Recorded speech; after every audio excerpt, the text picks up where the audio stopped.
Hey cousins, wagwan, welcome back to another video.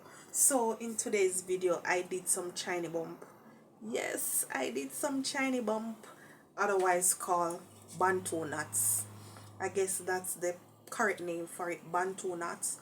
But I did them and I'm in love with them. I'm looking down here because the mirror is here, so I'm looking at the mirror. I love them. I really love them. And the pop of color at the root. Chef's kiss. I'm in love with my Bantu nuts and I'm wearing this out on the road. I'm wearing it. If you see me in my Bantu nuts, please go ahead and say hi. Let me know that you've seen me in my Bantu nuts. Cousins, I really love them. Honestly, I did not know it was going to turn out this way. I love it. I love me some Bantu nut. Yes, and I think I'm going to do this more often.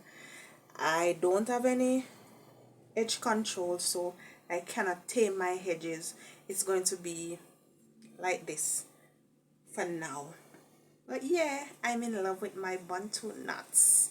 So if you're interested in seeing how I did this, you can just continue on watching.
that you have completed the video. Thank you so much. Please go ahead and leave a comment in the comment section. Tell me if you would rock this hairstyle. Give me a thumbs up, and yeah, I'll see you in my next video. Until then, go and pick up on yourself.